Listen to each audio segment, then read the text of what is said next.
Entonces, esto es lo interesante, porque el chico ya tiene lenguaje, el chico ya se puede comunicar y puede transmitir lo que él va pensando, se va imaginando, que no condice, digamos, con el tipo de escritura que está desarrollando, porque no se entiende, no se sabe lo que escribió ahí.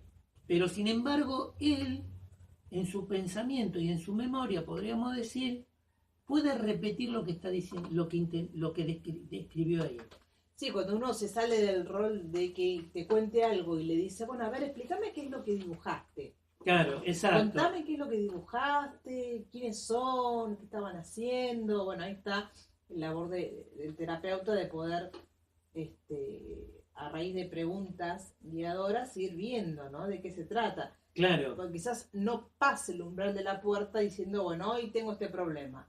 No, Lo simbolizó lo o lo simbolizó mostró a través de un dibujo, de su escritura. Exacto, exacto. Pero lo que sí eso puede dar cuenta en un primer momento es que ya el niño está en un proceso de simbolización. ¿Por qué? Porque él, digamos, lo que ve ahí, ¿no? Él lo lee desde su mente en el sentido de que esto quiere decir esto. ¿Sí? Entonces, esto es lo importante. Ahí ya hay, digamos, un proceso de simbolización. ¿Sí? Entonces podríamos decir que, bueno, en un punto es positivo eso. ¿No? El tema es si el chico se quedara quieto o diga, no sé qué dice ahí. ¿No? Bueno, estaríamos planteando otra cosa, pero lo importante es esto que el chico lo puede poner en palabra, ¿no? Que a partir de esa situación, de esa escritura, él monta un relato. ¿Sí? Esto es totalmente importante, digamos. ¿Sí? Entonces, también es interesante en las sucesivas experiencias que también ese relato no se repita, ¿no? El tema es cómo el niño va articulando palabras con la imaginación y va produciendo otros relatos diferentes. O sea, eso nos daría la pauta de ese proceso evolutivo hacia un trabajo de simbolización cada vez más cualitativo, ¿sí? Y que realmente lo va llevando, entre comillas, sano, a introducirse en el mundo del lenguaje, ¿no? Sí. Hasta que, bueno, pueda dar cuenta de alguna problemática, como veníamos planteando. Entonces, ¿qué pasa? Estoy pensando que el cuadro que armé ahí en relación al tema de la escritura en estos tres procesos, en esta primera etapa de la infancia va a tener también esta función, porque el niño, en base a lo que viene aprendiendo con H y adquiriendo el lenguaje, o la lengua materna, que es el idioma familiar, él lo que va a hacer es reproducir eso que él viene escuchando, que viene observando y que viene aprendiendo. ¿Sí? En ese sentido es reproductiva. Y después le va a pasar lo mismo en la escuela, cuando la maestra dice, bueno, para el lunes me traen, ¿no? Una narración de cómo pasaron el sábado en familia, ¿no? Entonces, por lo general, el niño lo que va a hacer es tratar de relatar literalmente cómo fue esa situación. O viene en la escuela, bueno, ahora me cuentan cómo pasaron el domingo de Pascua, por ejemplo, ¿no? Entonces el chico sí viene, o sea, va a contar literalmente, ¿no? Que puede ser que haya algún que otro ingrediente, ¿no? Lo que sucedió, ¿sí? En ese sentido es reproductivo, o sea, él va a reproducir escrituralmente la escena, que por supuesto no va a ser todo, porque no tiene todavía la capacidad, ¿sí? Más bien es bien sintética la situación, pero va a tratar como de rescatar, porque el tema es importante también, es el tema de la memoria. ¿Qué cosa él de esa escena que va a recordar va a ir tomando y la va a volcar en el papel? Y que la pueda también asociar, depende de la edad que tenga. Claro, demás, sí, ¿no? sí. En ese sentido, digamos. Y la creatividad que también conjugue en él. Sí. Esto de poder usar quizás algún ejemplo, alguna metáfora, o comparando. En algunos chicos, depende de la edad, se puede dar. Sí, o sea, digamos, se da seguramente en distintos grados. Sí. El tema es que, bueno, habría que ir viendo como los ejemplos, digo, distintos grados también que tenga que ver con las distintas edades, ¿no? Cómo van produciendo ese proceso de simbolización y de incorporación del lenguaje, digamos, ¿no? El tema es que en el niño lo que sí se da en líneas particulares, en líneas generales, es una gran capacidad imaginativa, ¿no? De creatividad, que depende de la manera en cómo se lo estimule. Exacto. ¿Sí? Y ese estímulo tiene que ver con desde el punto de vista cuantitativo y cualitativo del diálogo que los padres mantengan con él. Desde el punto de vista afectivo, ¿no? Desde el punto de vista de contención espiritual y moral, ¿no? Poético, sí. Y de que no siempre transmitan lo que la sociedad, lo que el Estado, sino que también lo incentiven a crear un propio pensamiento también. Sí, a ver, ¿qué te sí. parece a vos? ¿Cómo lo ves vos? Esto de que haga un proceso interno también el niño. Exacto. Obviamente con la edad y con la etapa de desarrollo en la que esté, pero a cualquier chico cuando uno le pregunta, ¿y a vos qué te parece? ¿Y para vos qué es? Es también darle lugar, lo que obviamente esto aumenta la autoestima, me están tomando en cuenta, y entonces eso hace también que yo haga un proceso. Claro, sí. Dependiendo, obviamente, por eso depende también mucho de nosotros, adultos, cómo estimulemos eso. Exacto, sí.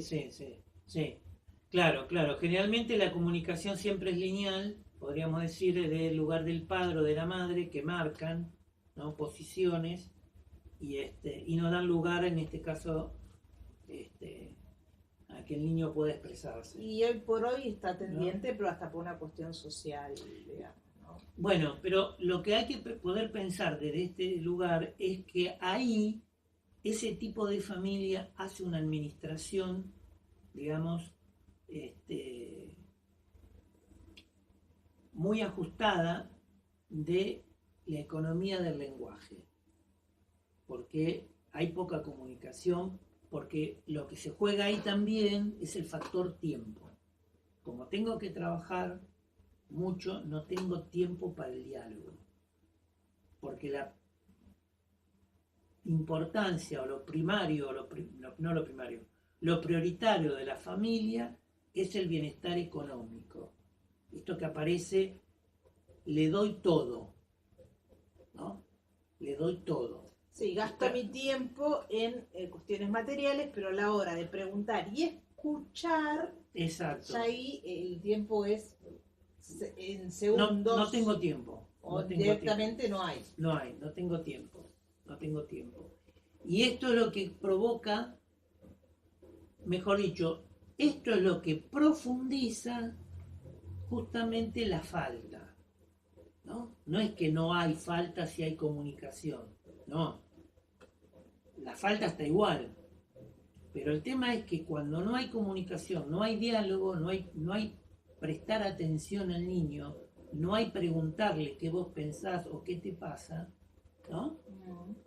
Ahí lo que hace es profundizar, en el sentido de agujero que va cayendo, esa falta que el niño siente, ¿no? Siente que se profundiza la falta porque la mamá no le habla, porque el papá no le habla, porque el papá no le brinda atención, que brindarle atención, hablarle, es darle amor. Sí. Porque el chico lo que va a demandar todo el tiempo es eso, justamente amor. Porque lo que, digamos, esta primera parte del texto va a hablar de que, digamos, hay una concepción del mundo humano, que se remite fundamentalmente a una concepción, digamos, filosófica y religiosa, en el sentido de que el ser humano, digamos, inevitablemente al nacer, tiene que abandonar ese mundo donde todo era perfecto. ¿Sí?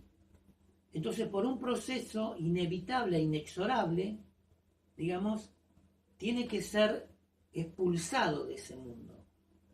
Sí, que inclusive Melanie Klein habla de ese proceso de parto y de lo cruel que parecería en el momento, ¿no? Sacarlo a un lugar de comodidad, de buena temperatura, adecuada al bebé, ahora sacarlo a un lugar con mucho más ruido, más luces, más estímulos, no con la temperatura de que tenía en el vientre de su mamá, ¿no? Con un mundo exterior que aparentemente sería algo, digamos, cruel para él. Exacto. Se vuelve traumático. Masivo, ¿no? Claro, se vuelve traumático porque justamente esta idea que es mitológica en un punto, en el sentido de que venimos de un lugar que es el origen, donde todo era perfecto, donde no había necesidad de nada. ¿Sí? Hasta de un paraíso, ¿no? Exacto, hasta de un paraíso. Entonces, ¿qué pasa? Por un proceso inevitable, inexorable de la vida, soy expulsado. ¿Sí? A tener que vivir en ese estado trágico de la existencia.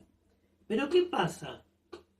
Mi deseo, mi necesidad de volver a ese estado ideal hace que yo desde el presente, que lo vivo como un estado trágico, más que mirar hacia el futuro y buscar solucionar y salir de eso, vuelvo mi mirada idealista hacia el pasado, hacia ese origen.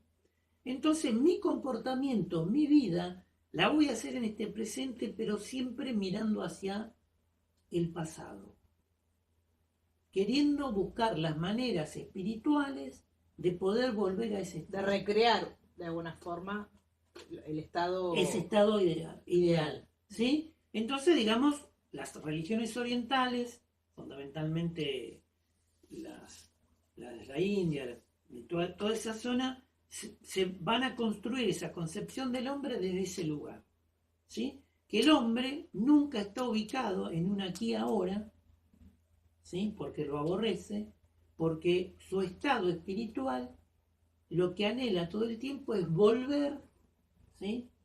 A ese estado primitivo, pero también a su vez ideal. Entonces, en su vida presente va a poner en práctica, ¿sí? Todo un accionar espiritual que sienta que lo lleva, digamos, a vivir ese estado ideal, que para muchos, digamos, sería el camino del misticismo, ¿no? Volver, sí, ¿no? A ese estado ideal, ¿sí? Bueno, esto comporta toda una serie de aspectos psicológicos, ¿no? Muy importantes. Pero ¿qué sucede? Es lo que hablábamos los otros días, ¿no? Esto de alguna manera se da en la condición humana, ¿no? ¿Por qué? Porque desde el momento en que se gesta una vida humana y viene al mundo cultural, ¿no? Se produce justamente ese pasaje de un estado ideal, que podríamos decir que es el vientre de la madre, ¿no? A esta vida material que ya conforma, aunque no es consciente, todos los objetos que lo rodean. ¿Sí? Y todo esto es traumático. Por eso te decía que... Sí, ¿no? que acá muestra que el ser humano aparece en lugares de desventaja. Exacto. Está cada vez más alejado de su paraíso de origen. Exacto. ¿Sí? Entonces, ¿qué sucede? Por eso te decía la semana pasada que ese pasaje no es sin conflicto, no es sin provocar alteraciones, porque justamente tiene que ver con esta idea, ¿no? Que traemos, que ya viene como con nosotros en el sentido de que es posible lograr regresar a ese estado ideal, ¿sí? Pero la propia realidad desde el punto de vista material nos va indicando de que esto es imposible. La única posibilidad es vía espiritual, entonces surgen todas las corrientes, religiosas que vienen a demostrar que esto es posible.